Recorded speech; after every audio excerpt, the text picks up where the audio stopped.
Hello friends, welcome to class 10th, and today we'll be discussing about chapter 3 linear equation, pair of linear equation in two variables.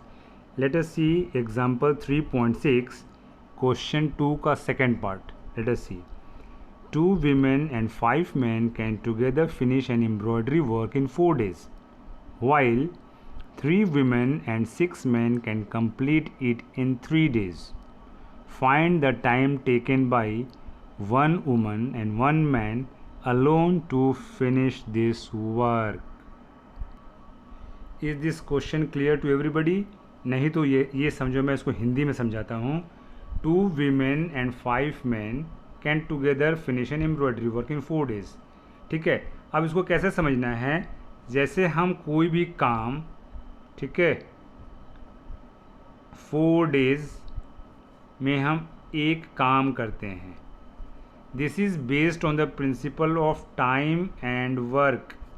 अगर हम time and work का एक column बना दें, ठीक है, तो 4 days का काम 4 days में हम एक काम करते हैं. तो 1 day में हम कितना काम करेंगे? 1 day में हम 1/4 वर्क करेंगे, 1/4 वर्क. ठीक है, इसी तरीके से कोई अगर x डेज़ में वही एक काम को कंप्लीट करता है, तो 1 day में कितना करेगा? 1/x work. ठीक है, इसी तरह से कोई y डेज़ में एक काम करता है, तो 1 day में कितना काम करेगा? 1/y work. तो इसी प्रिंसिपल पे आपका क्वेश्चन बेस्ड है, टाइम एंड वर्क का प्रिंसिपल पे. टाइम एंड वर्क, इसको रफ में समझने के लिए मैंने बता दिया. अब इसको चलते हैं, करते हैं स्टेप बाय स्टेप. अब यहाँ पे लेते हैं let the time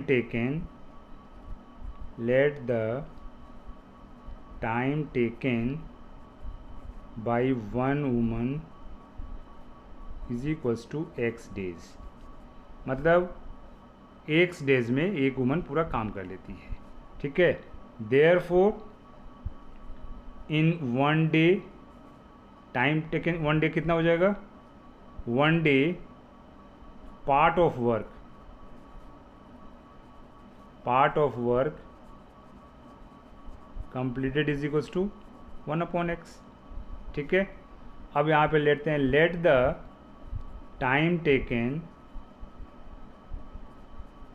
bye one man is equals to y days.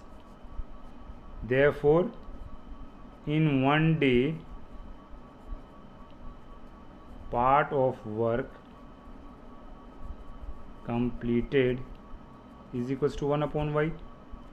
Therefore, according to question, कहता है कि टू women है, तो यहाँ पे ट्वाइस हो जाएगा, डबल हो जाएगा कि एक का है ये, तो 2 women 2/x. ठीक है, plus how many man? 5 men are there. तो 5 इंटू दिस, इंटू 5 कर देंगे इसमें, इंटू 2 कर देंगे इसमें. सो 2/x plus 5/y. And how much they are time taking?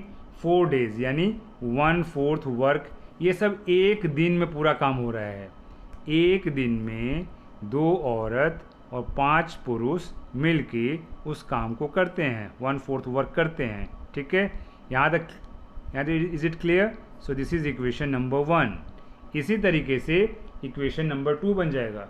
वहाँ पे 3 women है एंड वहाँ पे 6 men है, and they complete the work in 3 days. That is 1/3 of the work is completed in 1 day. So this is equation number 1. Equation number 2, अगर आप इस चीज़ को अच्छे से समझ लेंगे तो जितने भी क्वेश्चन है, चाहे R.D. शर्मा हो, P.K. गर्ग हो, R.S. अग्रवाल हो, सारे क्वेश्चंस आप कर लेंगे ये टाइम एंड वर्क वाले जितने वर्ड प्रॉब्लम्स हैं. ठीक है, okay, now let us solve. अब ऐसे क्वेश्चंस को तो आप ऑलरेडी जानते हैं सॉल्व करने. इसमें क्या लेंगे? Let 1/x is equals to m, 1/y is equals to n. m और n के फॉर्म में डाल देते हैं, तो क्या बन जाएगा ये? 2m plus 5n is equals to 1/4. Cross multiply करते हैं इसको, 4 2 8m plus 20n is equals to 1. This is your equation number 3. ठीक है. सिमिलरली ये क्या जाएगा 3m plus 6n is equals to 1/3. इसको भी क्रॉस कर देते हैं. 9m plus 18n is equals to 1.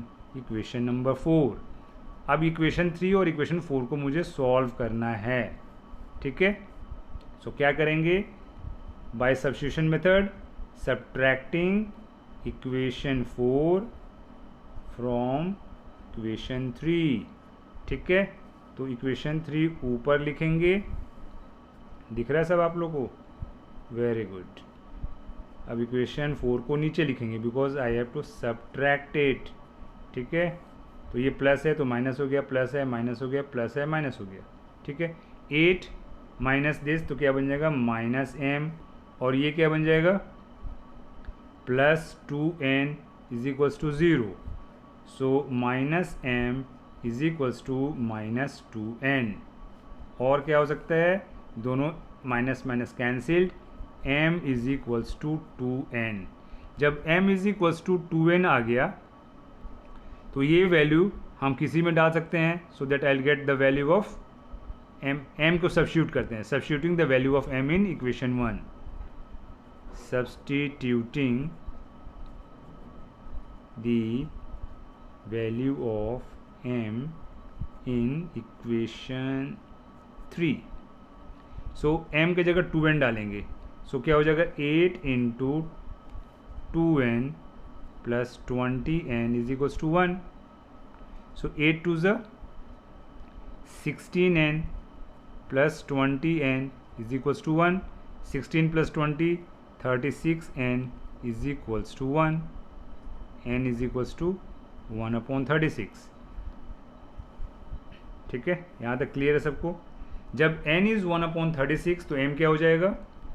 m क्या था? m is equals to 2n था. सो 2 इंटू 1/36. इसको कैंसिल करेंगे. 2 1 ज़ 2 18 ज़ तो क्या आ गया? 1/18. m is 1/18 and n is 1/36. अब m क्या था मेरा? 1/x. सो 1/x is equals to 1/18 and 1/y is equals to 1/36. x is equals to 18, y is equals to 36. और x and y क्या था? हमने लिया था x is the time taken by one woman, y is the time taken for one man. तो answer क्या लिखोगे? Complete answer क्या लिखोगे? Time taken by one woman is equals to 18 days and time taken by one man is equals to 36 days. Is it clear? Okay, thank you.